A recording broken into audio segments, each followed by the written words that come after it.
Ooh, today I decided to do a live video. I'm not out by the sea, and I did promise you sea videos last week, but Connell is on holidays from school, so I'm not actually getting out to the sea. I'm kind of stuck in the office here all week, so I said I'd still keep my promise and keep going with some live videos.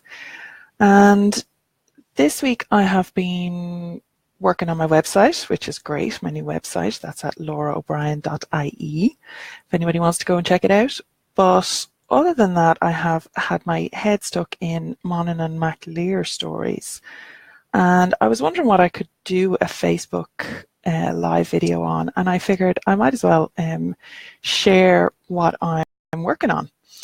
So I'm going to read out one of the texts, which is not really as well known, I think, where Monaghan and MacLear appears.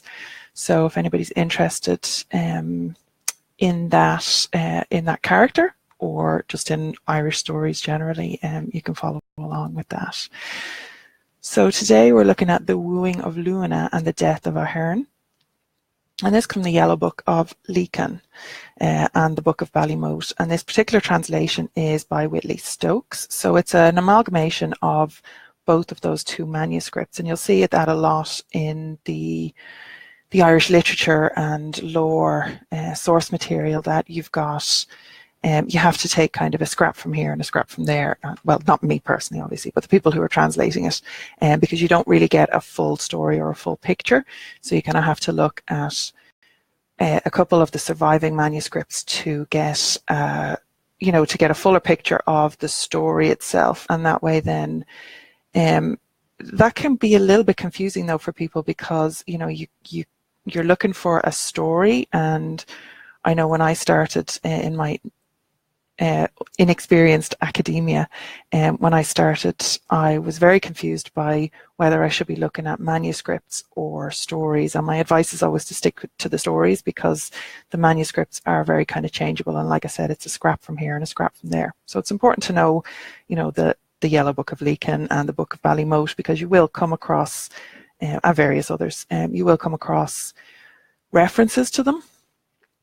But when you're starting out with the Irish lore, that's kind of not where you should be focusing. You just focus on the stories. Okay, so let's have a look at the story today.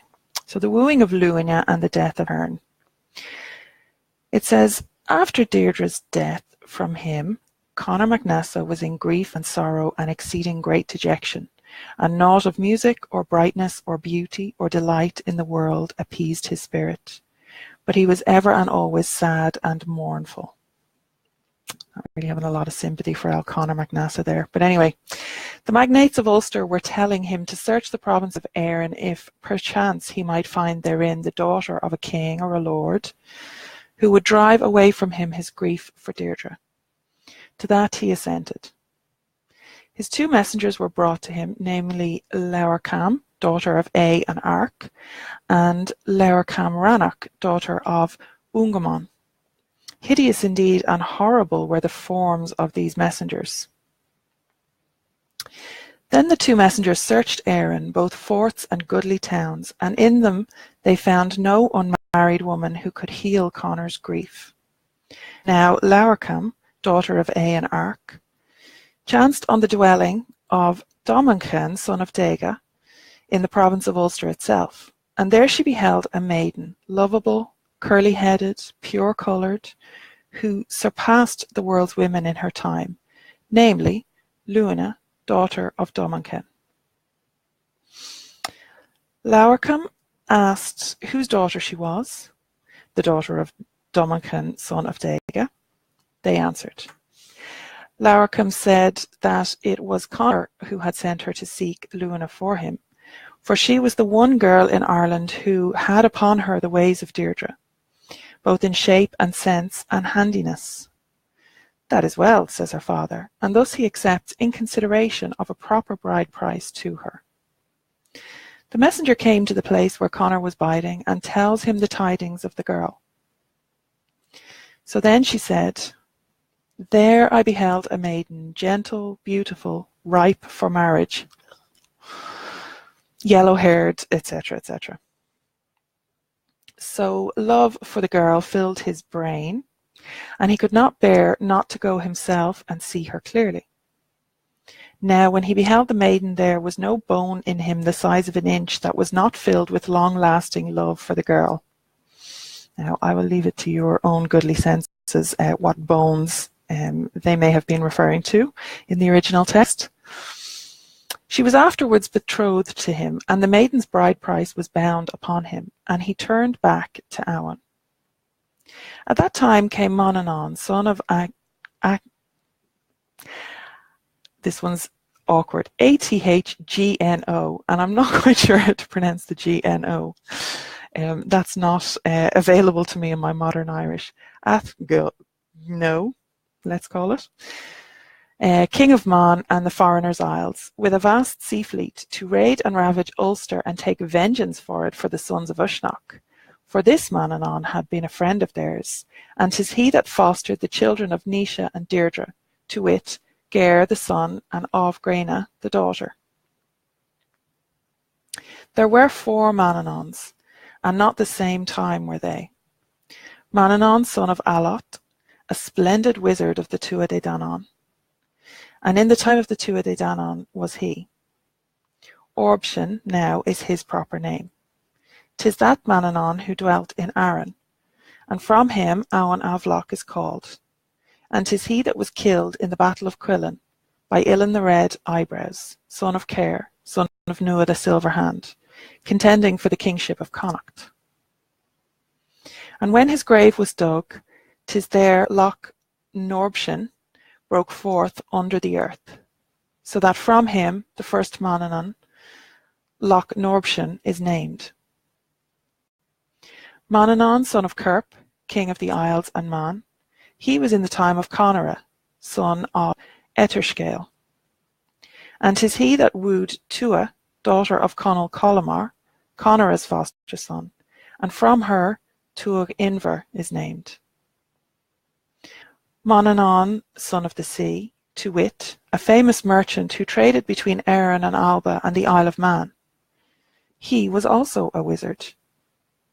And 'tis he was the best pilot who was frequenting Ireland.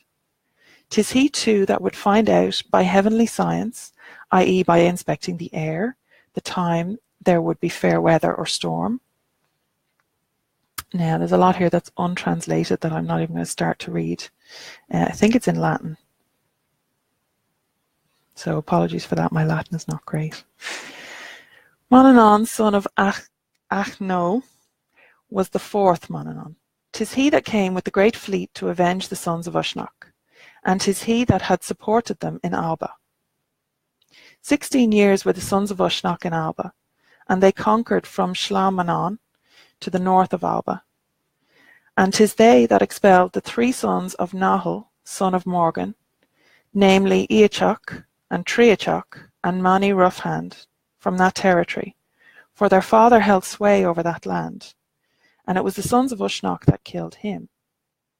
So the trio came in exile to Conor, and 'tis they that killed the 3 sons of Uisneach as deputies of Owen, son of Durhacht. So Manannán fell to plundering Ulster greatly. The Ulstermen gathered and gave battle to Manannán. They said that Conor's ordeal of battle against the sons of Naoise was not good. A movement of peace was made between them, the Ulstermen, and Manannán. And Bobaran the poet, the fosterer of Ger, son of Naoise, was sent at the time of the peace and the answer. Then said Bobaran, Ger, son of the famous Naoise, fosterling of great pure Manannán. Therefore he came hither to raid this country, etc. Those etc's really annoy me because it means that they got a bit lazy with the, the poetic rhetoric that was happening.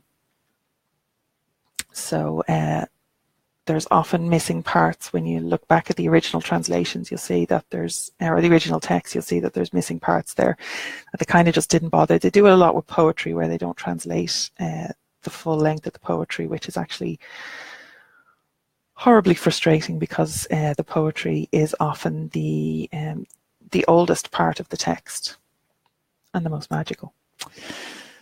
And peace was then made between Conor and Manannán, and friendship with Conor. And the Eric for his father was given to Ger by desire of the Lord of Ulster. And the two others, Anley and Ardán, were left against Conor's honour. A contract of Límana was given for land to Ger, to wit, the land of Dubhtach, Cafertong, for he was then warring against Ulster along with Fergus. Thus they parted in peace, and thenceforward they were friends. The doings of Luaine, however, this is now inquired into here. Luaine, who's supposed to be the focus of this entire story. When Athirne the importune and his two sons, Cuingajach and Apertach, heard of the plighting of the maiden to Conor, they went to solicit her, to beg for boons from her. So when they beheld the damsel, the three of them gave love to her, and desire for her filled them so that they preferred not to be alive unless they should foregather with her. They took by turns to beseeching the damsel, and they declared that they would cease to live, and that each man of them they would make for her a glove deacon, unless she would have commerce with them. So a glove deacon is, just for anybody who's not familiar, is a satire, a curse. So they're not just beguiling her and beseeching her, they're actually threatening her.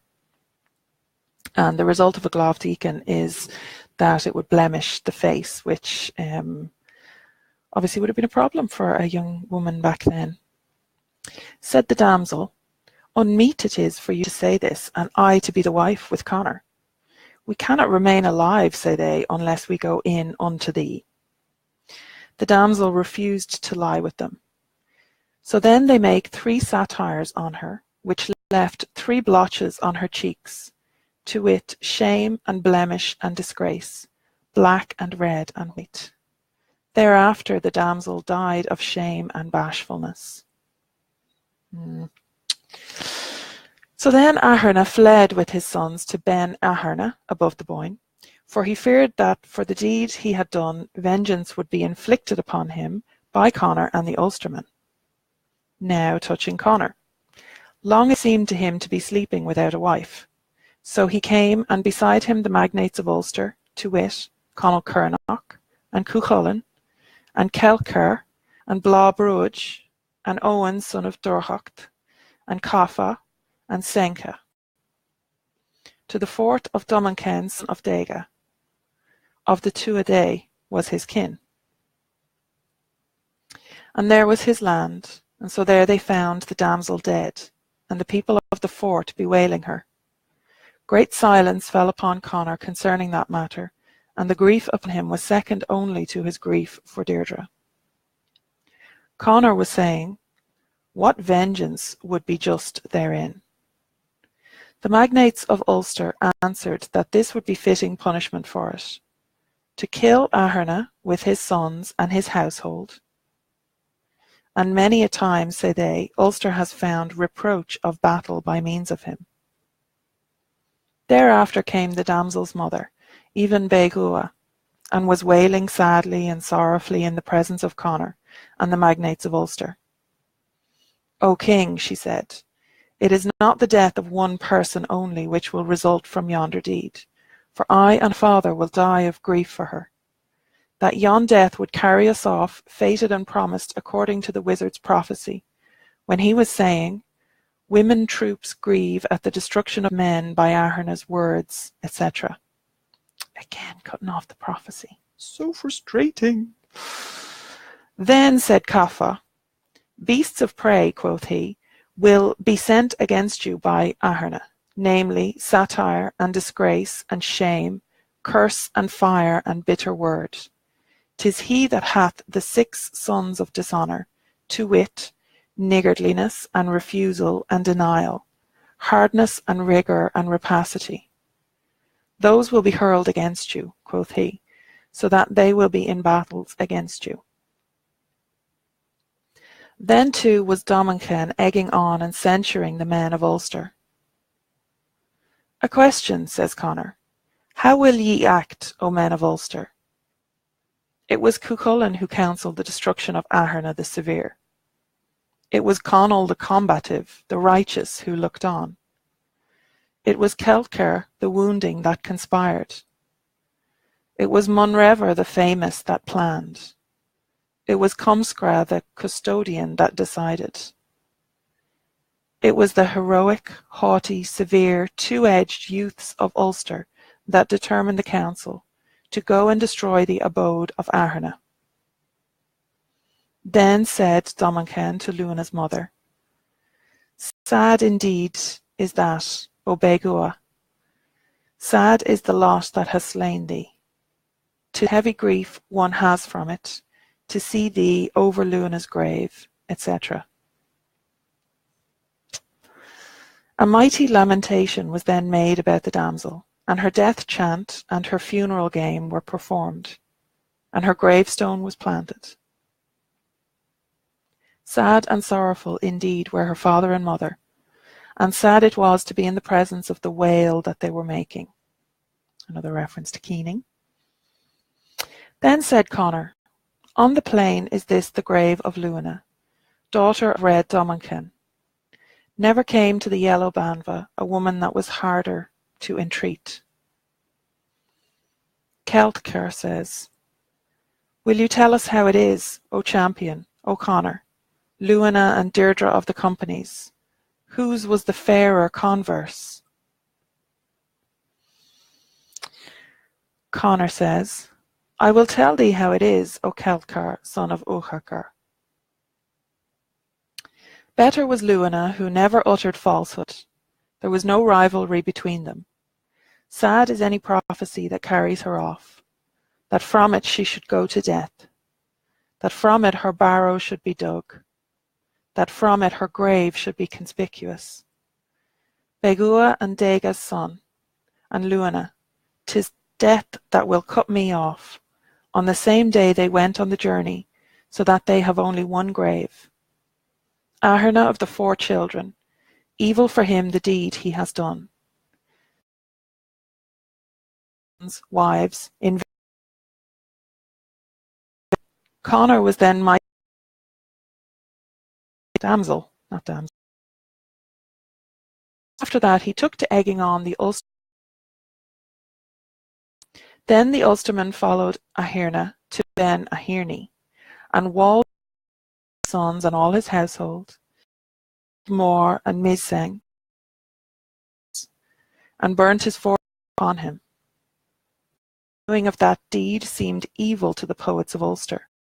Wherefore Mórrígan said then, "Great grief, great pity, the destruction of Athirne, the greatly famous," etc. Athirne's tomb here, let it not be dug by you, O poets, etc. Woe to him that wrought the man's destruction. Woe to him that ceased his slaughter. He had a hard javelin, lasting its brightness. Ian Vale the satirist used to. He had a spear, king, etc. I will make this death chant, and I will make his land, and I will plant his grave here and build his barrow. Athirne, Finney. Agus sin é. So that is the story that Manannán and MacLear appears in. So I haven't had any questions or comments, and I was wondering if people would have questions. I'd be happy enough to answer them, but I think I'll do more Facebook Lives. So do shoot me some questions maybe in the comments here if you'd like to see me answer any of those questions, or you can suggest texts that you would like to have read out. So I'll give the link as well in the description of the videos. So what you could do if you're the Irish language, one of the do is read along with the text so that you'll see that I'm using. And my pronunciation is, I'm not claiming it to be. I have bog standardized school Irish. So my dialect would, just for anybody who's interested in that, mostly Connacht Irish, so I don't have any old or even Middle Irish, which are entirely different languages. So my pronunciation is my versions of all of that. And I'm happy enough to read out any of the text, so do give me suggestions in the comments if you would like to see more of this kind of thing, because I'm happy enough to do more video. And even if I am doing it in my lovely dressing gown, it's Valentine's Day here today, and in case you're watching afterwards, obviously anybody watching live knows it's Valentine's Day. We don't really celebrate Valentine's Day in our house, and I kind of, instead of putting on a jumper this morning, I kind of put on I am actually dressed underneath this, but I put on my dressing gown almost like a little protest, because, you know, a lot of people are kind of getting dressed up and going out and, you know, all that kind of stuff. So I decided I was going to be nice and cozy and warm in my office today, and give kind of 2 fingers to the world of Valentine's Day, because it's commercial stuff and I don't really care about it. So that's where I'm at right now. If there's no more questions, I guess I'll finish up. And if anybody does want to know more about Manannán an Mac Lir, I am teaching a class at the end of, and you'll find that on my LoraO'Brien.ie section. And yeah, give me a shout if you want me to read out any more texts. Slán.